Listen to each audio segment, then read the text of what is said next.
남북에 이어 북미 간에도 문서상의 서명은 아니지만 사실상의 행동으로 적대관계의 종식과 새로운 평화시대의 본격적인 시작을 선언했다고 말할 수 있을 것입니다.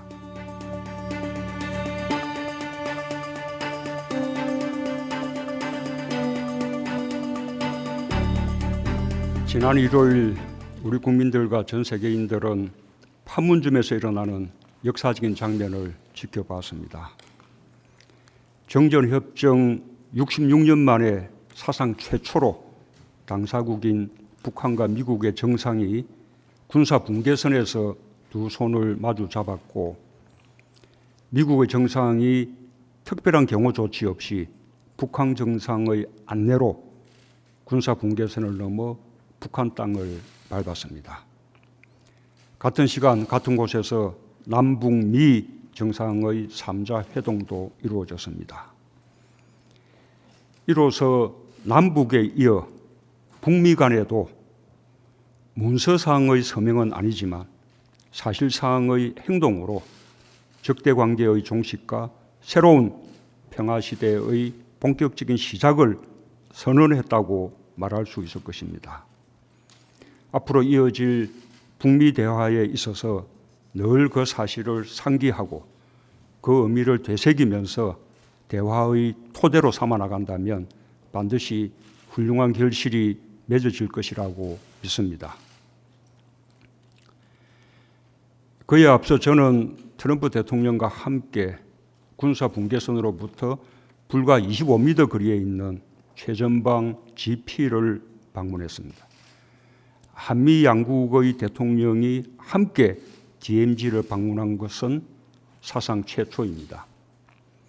국민들께서 의미 있게 보셨는지 모르지만 양국 대통령이 군복이나 방탄복이 아닌 양복과 넥타이 차림으로 최전방 GP를 방문한 것도 사상 최초입니다. 현지 미군 지휘관은 트럼프 대통령에게 남북 간 9.19 군사합의 이전의 군사 분계선 일대에서의 긴장되었던 상황과 그 이후의 평화로워진 상황을 비교하여 설명했습니다.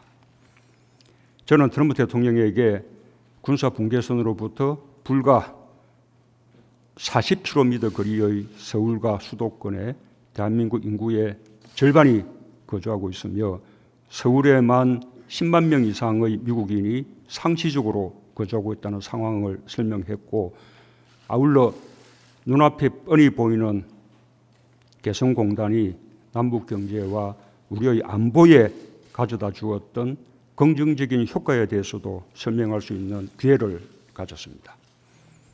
트럼프 대통령은 이어서 지금 화살머리 고지에서 진행 중인 유해 발굴 작업에서 발굴된 유품들을 함께 참관했고, 대한민국에 있어서 안보와 평화의 절박함에 대해 공감을 표했습니다.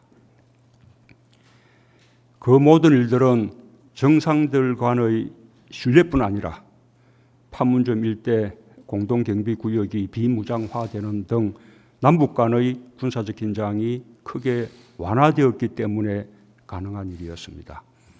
제가 평소에 늘 강조해 왔던 것처럼 남북 관계의 개선과 북미 대화의 진전이 서로 선순환 관계에 있다는 사실을 다시 한번 강조하고 싶습니다.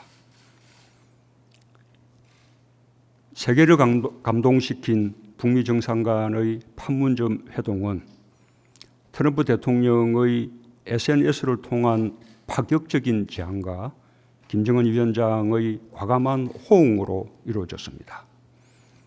그 파격적인 제안과 과감한 호응은 상식을 뛰어넘는 놀라운 상상력의 산물입니다.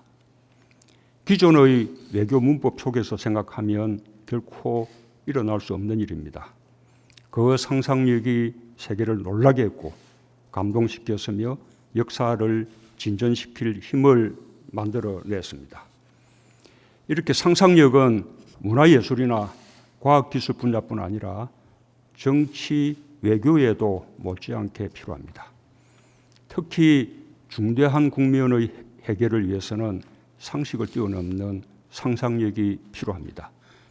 한반도의 완전한 비핵화와 항구적 평화체제 구축이라는 실로 어려운 역사적 과제의 해결을 위해서도 끊임없는 상상력의 발동이 필요할 것입니다.